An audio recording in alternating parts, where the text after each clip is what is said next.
ಸುಮಾರು ಜನ ಕೇಳ್ತಿದ್ರು ಪೈನಾಪಲ್ ಗೊಜ್ಜು ತೋರಿಸ್ಕೊಡಿ ಅಂತ. ಬನ್ನಿ ಈಗ ಪೈನಾಪಲ್ ಗೊಜ್ಜು ಹೇಗೆ ಮಾಡೋದು ಅನ್ನೋದನ್ನು ತೋರಿಸ್ಕೊಡ್ತೀನಿ.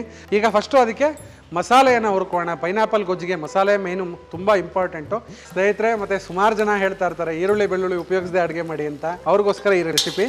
ಇದನ್ನು ತಿರ್ಗಾ ನಾವು ನೀರು ಹಾಕಿ ಬೇಯಿಸೋ ಅವಶ್ಯಕತೆ ಇಲ್ಲ. ಪೈನಾಪಲ್ನ ಚೆನ್ನಾಗಿ ಫ್ರೈ ಮಾಡಿದ್ರೆ ಅದೇ ತುಂಬ ಹದವಾಗಿ ಬೆಂದೋಗುತ್ತೆ. ಮತ್ತು ತುಂಬ ಮೆತ್ತಗೂ ಮಾಡಬಾರ್ದು, ಬಾಯಿಗೆ ಸಿಗಬೇಕದು ಪೈನಾಪಲ್ಲು. ಇದಕ್ಕೆ ಈ ಪೈನಾಪಲ್ ಗೊಜ್ಜಿಗೆ ಸ್ವಲ್ಪ ಸಿಹಿ ಮುಂದಿದ್ರೇ ತುಂಬ ರುಚಿಯಾಗಿರುತ್ತೆ ಸ್ನೇಹಿತರೆ. ಬಿಸಿ ಬಿಸಿಯಾದಂಥ ಘಮ ಘಮ ಅಂತ ಪೈನಾಪಲ್ ಗೊಜ್ಜು ರೆಡಿಯಾಗಿದೆ.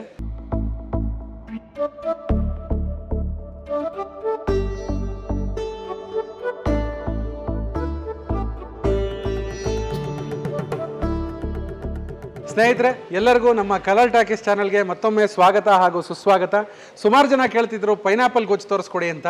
ಪೈನಾಪಲ್ ಗೊಜ್ಜು ಅಂತ ಹೇಳಿದ್ರೆ ನಮ್ಮ ಕರ್ನಾಟಕ ಅಂದರೆ ಈ ಕಡೆ ಮೈಸೂರು ಭಾಗದ ಕರ್ನಾಟಕದಲ್ಲಿ ಪೈನಾಪಲ್ ಗೊಜ್ಜು ಅಂತ ಕರಿತೀವಿ. ಉಡುಪಿ ಈ ಸೈಡ್ ಮಂಗಳೂರು ಸೈಡೆಲ್ಲ ಮೆಣಸ್ಕಾಯಿ ಅಂತ ಕರೀತಾರೆ. ಎರಡಕ್ಕೂ ತುಂಬ ಡಿಫ್ರೆನ್ಸ್ ಏನಿಲ್ಲ, ಸಣ್ಣ ಪುಟ್ಟ ಡಿಫ್ರೆನ್ಸ್ ಇದೆ. ಬನ್ನಿ ಈಗ ಪೈನಾಪಲ್ ಗೊಜ್ಜು ಹೇಗೆ ಮಾಡೋದು ಅನ್ನೋದನ್ನು ತೋರಿಸ್ಕೊಡ್ತೀನಿ. ಅದರಲ್ಲೂ ಸ್ಪೆಷಲ್ಲಾಗಿ ನಮ್ಮ RVR ಮದುವೆ ಮನೆಗಳಲ್ಲಿ ನಾವು ಹೇಗೆ ಪೈನಾಪಲ್ ಗೊಜ್ಜು ಮಾಡ್ತೀವಿ ಅನ್ನೋದನ್ನು ನಾನು ತೋರಿಸ್ಕೊಡ್ತೀನಿ. ಬನ್ನಿ ನೋಡೋಣ. ಸ್ನೇಹಿತರೆ, ನಾನಿವಾಗ ಒಂದು ಅರ್ಧ ಪೈನಾಪಲ್ನ ಇಟ್ಕೊಂಡಿದ್ದೀನಿ. ಅರ್ಧ ಪೈನಾಪಲ್ನ ಈ ಥರ ಹಚ್ಚಿಟ್ಕೊಂಡಿದ್ದೀನಿ. ಸುಮ್ಮನೆ ನಿಮಗೆ ತೋರ್ಸೋಕ್ಕೆ ಮಾತ್ರ ಈ ಥರ ಹಚ್ಚಿಟ್ಕೊಂಡಿದ್ದೀನಿ ಅಷ್ಟೇ. ನೋಡಿ, ಈ ಥರ ಕಡ್ಡಿ ಹಚ್ಚಿಟ್ಕೊಂಡ್ರೆ ತುಂಬ ಚೆನ್ನಾಗಿ ಬಾಯಿಗೆ ಸಿಕ್ಕುತ್ತೆ, ತುಂಬ ಚೆನ್ನಾಗಿರುತ್ತೆ ರುಚಿ. ಈಗ ಫಸ್ಟು ಅದಕ್ಕೆ ಮಸಾಲೆಯನ್ನು ಹುರ್ಕೋಣ. ಪೈನಾಪಲ್ ಗೊಜ್ಜಿಗೆ ಮಸಾಲೆ ಮೇನು ತುಂಬ ಇಂಪಾರ್ಟೆಂಟು. ಆ ಮಸಾಲೆ ಹುರ್ಕೋಣ. ಮಸಾಲೆ ಹುರಿಯೋದಕ್ಕೆ ನಾವು 3ರಿಂದ 4 ಟೇಬಲ್ ಸ್ಪೂನ್ ಅಷ್ಟು ಸನ್ಪ್ಯೂರ್ ಕಡಲೆಕಾಯಿ ಎಣ್ಣೆಯನ್ನು ಉಪಯೋಗಿಸ್ತಾ ಇದ್ದೀವಿ. ಇದರಲ್ಲಿ ಕೆಮಿಕಲ್ ಇಲ್ಲ ಅಂತ ಹೇಳಿದ್ದಾರೆ, ಸೊ ಅದಕ್ಕೋಸ್ಕರ ಅದನ್ನು ನಾವು ನಮ್ಮ ಕಿಚನಲ್ಲೂ ಕೂಡ ಉಪಯೋಗಿಸ್ತಾ ಇದ್ದೀವಿ. ಯಾರಿಗೆ ಸ್ವಲ್ಪ ಇನ್ನೂ ಫ್ಲೇವರ್ಫುಲ್ ಆಗಿರಬೇಕು ಅನ್ಸುತ್ತೋ ಅವರು ಕೊಬ್ಬರಿ ಎಣ್ಣೆ ಸಮೇತ ಉಪಯೋಗಿಸ್ಕೋಬೋದು. ಕೊಬ್ಬರಿ ಎಣ್ಣೆ ಒಳ್ಳೆ ಘಮ ಅಂತ ತುಂಬ ಚೆನ್ನಾಗಿರುತ್ತೆ ಇದಕ್ಕೆ. ನೋಡಿ, ಎಣ್ಣೆ ಕಾಯ್ತಿದ್ದಂಗೆ 1 ಚಮಚದಷ್ಟು ಮೆಂತ್ಯ ಹಾಕ್ಕೊಳ್ತಿದ್ದೀನಿ. ಹಾಗೆಯೇ ಉದ್ದಿನಬೇಳೆ 3 ಚಮಚದಷ್ಟು ಉದ್ದಿನಬೇಳೆ. ಇದು ನಿಮಗೆ ಒಳ್ಳೆ ಬೈಂಡಿಂಗ್ ಬರುತ್ತೆ. ಇದು ಪೈನಾಪಲ್ ಗೊಜ್ಜಿಗೆ ಒಂದು ಒಳ್ಳೆ ಬೈಂಡಿಂಗ್ ಬರುತ್ತೆ ಉದ್ದಿನಬೇಳೆ, ಮತ್ತು ಒಳ್ಳೆ ಘಮ ಕೊಡುತ್ತೆ. ಅದಕ್ಕೆ ಪೈನಾಪಲ್ ಗೊಜ್ಜಿಗೆ ಉದ್ದಿನಬೇಳೆಯನ್ನು ಹಾಕ್ಕೊಳ್ಳೋದು. ಹಾಗೆ 1 ಚಮಚದಷ್ಟು ಜೀರಿಗೆಯನ್ನು ಹಾಕ್ಕೊಳ್ತಿದ್ದೀನಿ. ಇದು ನಿಮಗೆ ಒಳ್ಳೆ ಘಮ ಕೊಡುತ್ತೆ, ತುಂಬ ಚೆನ್ನಾಗಿರುತ್ತೆ. ಇದ್ರ ಜೊತೆಗೆ ಬ್ಯಾಡಗಿ ಮೆಣಸಿನಕಾಯಿ ಒಂದು 7ರಿಂದ 8 ಬ್ಯಾಡಗಿ ಮೆಣಸಿನಕಾಯಿ ಹಾಕ್ಕೊಳ್ತಿದ್ದೀನಿ. ಹಾಗೆ ಕರಿಬೇವಿನ ಸೊಪ್ಪು 1 ಮುಷ್ಟಿಯಷ್ಟು ಕರಿಬೇವಿನ ಸೊಪ್ಪು ಹಾಕ್ಕೊಳ್ತಿದ್ದೀನಿ. ಉದ್ದಿನಬೇಳೆ ನೋಡಿ ಹಾಕಿ ಒಂದು 2 ನಿಮಿಷಕ್ಕೆ ಚೆನ್ನಾಗಿ ಅದು ಫ್ರೈ ಆಗಿರುತ್ತೆ. ಹಾಗೆ ಅದ್ರ ಮೇಲ್ಮೇಲೆ ಐಟಮ್ಗಳು ಹಾಕ್ಕೊಂಡು ನಿಧಾನಕ್ಕೆ ಸಣ್ಣ ಕಾವಲ್ಲಿ ಬಾಡಿಸ್ತಿದ್ರೆ ಒಳ್ಳೆ ಗಮ್ಮಂತ ಇರುತ್ತೆ, ತುಂಬ ಚೆನ್ನಾಗಿರುತ್ತೆ. ನೋಡಿ, ಮೆಣಸಿನಕಾಯಿ ಇವೆಲ್ಲ ಹಾಕಿದ ಮೇಲೆ ಲಾಸ್ಟಿಗೆ 2 ಚಮಚದಷ್ಟು ಬಿಳಿ ಎಳ್ಳು ಕೂಡ ಹಾಕ್ಕೊಳ್ತಿದ್ದೀನಿ. ಹಾಗೆ ಒಣ ಕೊಬ್ಬರಿ ತುರಿ, ಅರ್ಧ ಹೋಳು ಒಣ ಕೊಬ್ಬರಿ ತುರಿ, ಇದನ್ನು ಕೂಡ ಹಾಕ್ಕೊಳ್ತಿದ್ದೀನಿ. ಇದಕ್ಕೆ ಹಸಿ ಕಾಯಿ ಹಾಕಬೇಡಿ, ಒಣ ಕೊಬ್ಬರಿ ತುರಿ ಹಾಕಿದ್ರೇ ಇದು ರುಚಿ ಚೆನ್ನಾಗಿರುತ್ತೆ. ಹಾಗೆ 1 ಚಿಟಿಕೆಯಷ್ಟು ಅರಿಶಿಣ, ಇದೆಲ್ಲ ಹಾಕ್ಕೊಂಡು ಇದನ್ನು ಚೆನ್ನಾಗಿ ಸಣ್ಣ ಕಾವಲ್ಲಿ ಚೆನ್ನಾಗಿ ಇದನ್ನು ಹುರ್ಕೋಣ. ಇದು ಸಣ್ಣ ಕಾವಲ್ಲಿ ನೀಟಾಗಿ ಹುರಿತಾ ನೀಟಾಗಿ ಒಳ್ಳೆ ಒಂದು ಗೋಧಿ ಬಣ್ಣ ಬರಬೇಕು. ಅಂದರೆ ಒಳ್ಳೆ ಒಂದು ಗೋಲ್ಡನ್ ಕಲರ್ ಬರಬೇಕು. ಬಂದರೆ ಚೆನ್ನಾಗಿ ಹುರಿದಿದೆ ಅಂತ ನಿಮಗೆ ಘಮನೂ ತುಂಬ ಚೆನ್ನಾಗಿರುತ್ತೆ ಪೈನಾಪಲ್ ಗೊಜ್ಜು. ಇದು ಎಷ್ಟು ಮಟ್ಟಿಗೆ ಹುರ್ಕೋಬೇಕು ಅಂದರೆ ಸ್ನೇಹಿತರೆ, ಬಿಳಿ ಎಳ್ಳು ಹಾಕಿದ್ದೀವಲ್ಲ, ಈ ಬಿಳಿ ಎಳ್ಳು ಚಟಪಟ ಅಂತಿರುತ್ತೆ. ಅದು ನಿಲ್ಲೋ ತನಕ ಚೆನ್ನಾಗಿ ಹುರ್ಕೊಂಡ್ರೆ ಸಾಕು. ಮೀಡಿಯಮ್ ಕಾವಲ್ಲಿ ಅಂದರೆ ಅಥವಾ ಸಣ್ಣ ಕಾವಲ್ಲಿ ಚೆನ್ನಾಗಿ ಹುರ್ಕೊಂಡ್ರೆ ತುಂಬ ಚೆನ್ನಾಗಿರುತ್ತೆ. ನೋಡಿ, ಇದು ಚೆನ್ನಾಗಿ ಈಗ ಚಟಪಟ ಅಂತ ಇದೆ ಬಿಳಿ ಎಳ್ಳು. ಇದು ಇನ್ನೇನು ಸ್ಟಾಪ್ ಆಗೋ ಥರ ಇದೆ, ಒಳ್ಳೆ ಗೋಲ್ಡನ್ ಬ್ರೌನ್ ಕಲರು ಬಂದಿದೆ. ಈಗ ನಾನು ಸ್ಟವ್ ಆಫ್ ಮಾಡಿಕೊಂಡು ಇದನ್ನು ತಣ್ಣಗಾದ ಮೇಲೆ ನೀರು ಹಾಕಿ ಚೆನ್ನಾಗಿ ಗಂಧದ ಥರ ರುಬ್ಕೊಂಡು ಬರ್ತೀನಿ. ಬನ್ನಿ ಸ್ನೇಹಿತರೆ, ಈ ಥರ ಇದು ಫುಲ್ಲು ನೈಸಾಗಿ ಈ ಥರ ಗಂಧದ ಥರ ನೀರು ಹಾಕಿ ರುಬ್ಕೊಂಡ್ಬಂದಿದ್ದೀನಿ. ಈಗ ಒಗ್ಗರಣೆ ಹಾಕಿ ಪೈನಾಪಲ್ ಗೊಜ್ಜನ್ನ ರೆಡಿ ಮಾಡೋಣ. ಒಗ್ಗರಣೆಗೆ ಒಂದು 2 ಟೇಬಲ್ ಸ್ಪೂನ್ ಅಷ್ಟು ಸನ್ಪ್ಯೂರ್ ಕಡಲೆಕಾಯಿ ಎಣ್ಣೆಯನ್ನು ಉಪಯೋಗಿಸ್ತಾ ಇದ್ದೀನಿ. ಎಣ್ಣೆ ಕಾಯ್ತಿದ್ದಂಗೆ 1 ಚಮಚದಷ್ಟು ಸಾಸಿವೆನ ಹಾಕ್ಕೊಳ್ತಿದ್ದೀನಿ. ಸಾಸಿವೆ ಸಿಡಿತಿದ್ದಂಗೆ ಸ್ವಲ್ಪ ಕರಿಬೇವಿನ ಸೊಪ್ಪು ಹಾಕೋಣ. ಹಾಗೆ ಒಗ್ಗರಣೆಗೆ ಒಂದು 3 ಮೆಣಸಿನಕಾಯಿನ ಹಾಕ್ಕೊಳ್ತಿದ್ದೀನಿ.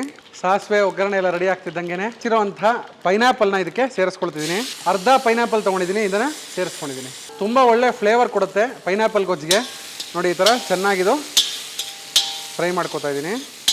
ಇದನ್ನು ತಿರ್ಗಾ ನಾವು ನೀರು ಹಾಕಿ ಬೇಯಿಸೋ ಅವಶ್ಯಕತೆ ಇಲ್ಲ. ಪೈನಾಪಲ್ನ ಚೆನ್ನಾಗಿ ಫ್ರೈ ಮಾಡಿದ್ರೆ ಅದೇ ತುಂಬ ಹದವಾಗಿ ಬೆಂದೋಗುತ್ತೆ. ಮತ್ತು ತುಂಬ ಮೆತ್ತಗೂ ಮಾಡಬಾರ್ದು, ಬಾಯಿಗೆ ಸಿಗಬೇಕದು ಪೈನಾಪಲ್ಲು. ಅಷ್ಟರ ಮಟ್ಟಿಗೆ ಹುರ್ಕೊಂಡ್ರೆ ಚೆನ್ನಾಗಿರುತ್ತೆ ಸ್ನೇಹಿತರೆ. ಮತ್ತು ಸುಮಾರು ಜನ ಹೇಳ್ತಾ ಇರ್ತಾರೆ ಈರುಳ್ಳಿ ಬೆಳ್ಳುಳ್ಳಿ ಉಪಯೋಗಿಸದೆ ಅಡುಗೆ ಮಾಡಿ ಅಂತ.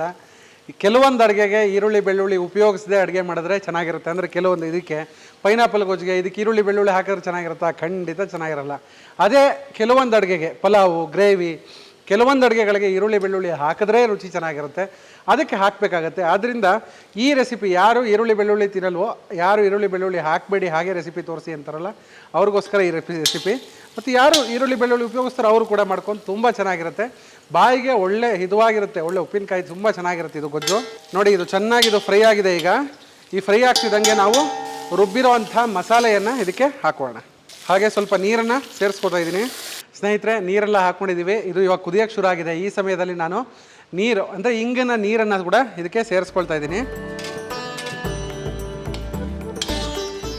ಇಂಗು ನೀರು ಹಾಕ್ಕೊಂಡು ಹಾಗೆ ನಾನು ಬೆಲ್ಲವನ್ನು ಹಾಕ್ಕೊಳ್ತಾ ಇದ್ದೀನಿ. ಬೆಲ್ಲ ಏನು ಅಂತ ಹೇಳಿದ್ರೆ ಒಂದು ಅರ್ಧ ಅಚ್ಚಿನಷ್ಟು ಬೆಲ್ಲ, ಅಂದರೆ ನೋಡಿ ಒಂದು 2 ನಿಂಬೆಹಣ್ಣು ಗಾತ್ರದಷ್ಟು ಬೆಲ್ಲವನ್ನು ಇದಕ್ಕೆ ಸೇರಿಸ್ಕೊಳ್ತಾ ಇದ್ದೀನಿ. ಇದಕ್ಕೆ ಈ ಪೈನಾಪಲ್ ಗೊಜ್ಜಿಗೆ ಸ್ವಲ್ಪ ಸಿಹಿ ಮುಂದಿದ್ರೇ ತುಂಬ ರುಚಿಯಾಗಿರುತ್ತೆ, ತುಂಬ ಚೆನ್ನಾಗಿರುತ್ತೆ. ಆದ್ದರಿಂದ ಸ್ವಲ್ಪ ಸಿಹಿ ಹಾಕೋಬೇಕು. ಈಗ ರುಚಿಗೆ ತಕ್ಕಷ್ಟು ಉಪ್ಪನ್ನು ಹಾಕ್ಕೊಳ್ತಾ ಇದ್ದೀನಿ. ಇದೆಲ್ಲ ಹಾಕಿ ಸುಮಾರು ಹೊತ್ತು ಕುದಿಸೋ ಅವಶ್ಯಕತೆ ಇಲ್ಲ. ಮಸಾಲೆ ಆಲ್ರೆಡಿ ಚೆನ್ನಾಗಿ ಹುರಿದಿರೋ ಕಾರಣ ಸ್ವಲ್ಪ ಹೊತ್ತು ಅಂದರೆ ಒಂದು 3-4 ಕುದಿ ಆ ಬೆಲ್ಲ ಎಲ್ಲ ಕರಗಿ ಚೆನ್ನಾಗಿ ಹೊಂದ್ಕೊಳ್ಳೋ ಅಷ್ಟು ಕುದ್ರೆ ಸಾಕು. ಜಾಸ್ತಿ ಹೊತ್ತು ಕುದಿಸ್ಬಿಟ್ರೆ ಆ ಪೈನಾಪಲ್ ಎಲ್ಲ ತುಂಬ ಬೆಂದೋಗಿ ನಿಮ್ಗೆ ಬಾಯಿಗೆ ಸಿಗಲ್ಲ, ರುಚಿ ಸಿಗಲ್ಲ. ಆ ಪೈನಾಪಲ್ ಫ್ಲೇವರ್ ಆಗಿ ತುಂಬ ಒಂಥರ ತೊಕ್ಕಾದಂಗೆ ಆಗ್ಬಿಡುತ್ತೆ. ಹಂಗಿರಬಾರ್ದು, ಪೈನಾಪಲ್ ಬಾಯಿಗೆ ಸಿಗಬೇಕು, ಆವಾಗಲೇ ರುಚಿ ಇದು. ನೋಡಿ ಹಿಂಗಾಕಿ ಇದನ್ನು ಚೆನ್ನಾಗಿ ಪೈನಾಪಲ್ಲು ಚೆನ್ನಾಗಿ ಹದವಾಗಿರ್ಬಲ್ಲ. ಈ ಬೆಲ್ಲ ಎಲ್ಲ ಕರಗಿ ಒಂದು ಸ್ವಲ್ಪ 1-2 ಕುದಿ ಬಂದರೆ ಸಾಕು. ಅಷ್ಟರೊಳಗೆ ನಿಮಗೆ ಪೈನಾಪಲ್ ಗೊಜ್ಜು ರೆಡಿ ಆಗ್ಬಿಡುತ್ತೆ. ಸ್ನೇಹಿತರೆ, ಈ ಪೈನಾಪಲ್ ಗೊಜ್ಜು ಏನಿದೆ ನಮ್ಮ RVR ಮದುವೆ ಮನೆಗಳಲ್ಲಿ ಸಿಕ್ಕಾಬಡೆ ಫೇಮಸ್ಸು.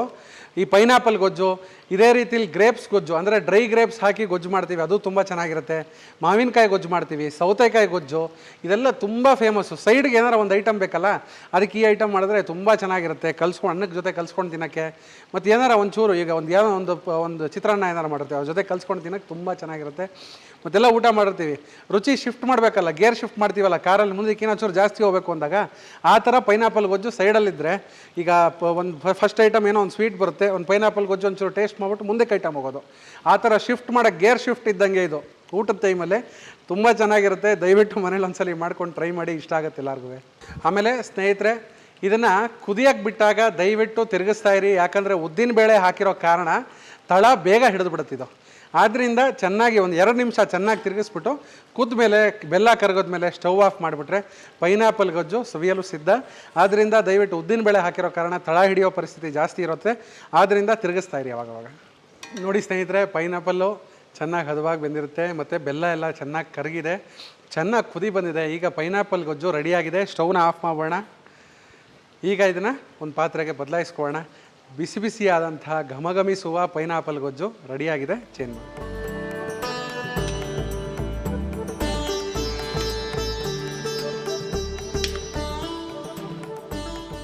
ಸ್ನೇಹಿತರೆ, ಬಿಸಿ ಬಿಸಿಯಾದಂಥ ಘಮಘಮ ಅಂತಂದ್ರೆ ಪೈನಾಪಲ್ ಗೊಜ್ಜು ರೆಡಿಯಾಗಿದೆ. ನೋಡಿ, ಸುಮ್ಮನೆ ನಿಮಗೆ ಈ ಥರ ಲಾಸ್ಟಿಗೆ ಒಂದು 4 ಪೀಸ್ ಪೈನಾಪಲ್ಲು ಮೇಲ್ಗಡೆ ಹಾಗೆ ಹಾಕ್ಕೊಂಡು, ಸ್ನೇಹಿತರೆ ತುಂಬ ಮದುವೆ ಮನೆಗಳಲ್ಲೆಲ್ಲ ಟೇಸ್ಟ್ ಮಾಡಿರ್ತೀರ ಪೈನಾಪಲ್ ಗೊಜ್ಜನ್ನ. ದಯವಿಟ್ಟು ಮನೇಲಿ ಒಂದ್ಸಲ ಮಾಡ್ಕೊಳ್ಳಿ. ಹೇಗೆ ಮಾಡೋದು ಅನ್ನೋದನ್ನು ನಮ್ಮ RVR ಕೇಟರರ್ಸ್ ಮದುವೆ ಮನೆಗಳಲ್ಲಿ ಹೇಗೆ ಮಾಡ್ತೀವಿ ಅನ್ನೋದನ್ನು ತೋರಿಸ್ಕೊಟ್ಟಿದ್ದೀನಿ. ಇದೇ ರೀತಿಯಾದಂಥ ಒಳ್ಳೊಳ್ಳೆ ರೆಸಿಪಿಗಳಿಗೋಸ್ಕರ ನಮ್ಮ ಕಲರ್ ಟಾಕೀಸ್ ಚಾನಲನ್ನು ಲೈಕ್ ಮಾಡಿ, ಶೇರ್ ಮಾಡಿ, ಸಬ್ಸ್ಕ್ರೈಬ್ ಮಾಡಿ. ಹಾಗೆ ನಿಮ್ಮ ಮನೆ ಗೃಹ ಪ್ರವೇಶ, ಉಪನಯನ, ಯಾವುದೇ ರೀತಿಯಾದಂಥ ಶುಭ ಸಮಾರಂಭಗಳಿಗೂ, ಮದುವೆ ಮತ್ತು ರಿಸೆಪ್ಷನ್ ಯಾವುದೇ ರೀತಿಯಾದಂಥ ಶುಭ ಸಮಾರಂಭಗಳಿರ್ಬೋದು, ನಮ್ಮ RVR ಕೇಟರರ್ಸ್ಗೆ ಹೇಳಿ ನಿಮ್ಮ ಸಮಾರಂಭಗಳನ್ನ ಇನ್ನೂ ಹೆಚ್ಚು ಸುಖಕರವಾಗಿರೋದಕ್ಕೆ ನಾವು ಪ್ರಯತ್ನ ಮಾಡ್ತೀವಿ. ಹಾಗೆ ನಮ್ಮಲ್ಲಿ ಚೌಲ್ಟ್ರಿ ಕೂಡ ಇವಾಗ ಜೊತೆಗೆ ಕೊಲಾಬರೇಟ್ ಆಗಿದ್ವಿ, RVR ಐರಾವತ ಅಂತ ಹೇಳಿ. ನಿಮ್ಮ ಮದುವೆಗಳನ್ನು ಅಲ್ಲಿ ಮಾಡ್ತೀರಿ ಅಂತ ಹೇಳಿದ್ರೆ ಓವರಾಲ್ ಪ್ಯಾಕೇಜ್ ರೀತಿಯಾಗಿ ನಿಮಗೆ ಅತಿ ಹೆಚ್ಚು ರಿಯಾಯಿತಿಯಿಂದ ತುಂಬ ಚೆನ್ನಾಗಿ ಮಾಡಿಸ್ಕೊಡ್ತೀವಿ. ದಯವಿಟ್ಟು ಬಂದು ಒಂದ್ಸಲ ವಿಸಿಟ್ ಮಾಡಿ.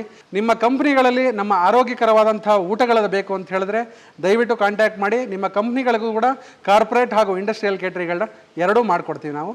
ದಯವಿಟ್ಟು ಯಾವುದೇ ರೀತಿಯಾದಂಥ ಕಾರ್ಯಕ್ರಮಗಳಿದ್ದರೂ ನಮ್ಗೆ ಹೇಳಿ, ನಾವು ಮಾಡಿಕೊಡ್ತೀವಿ.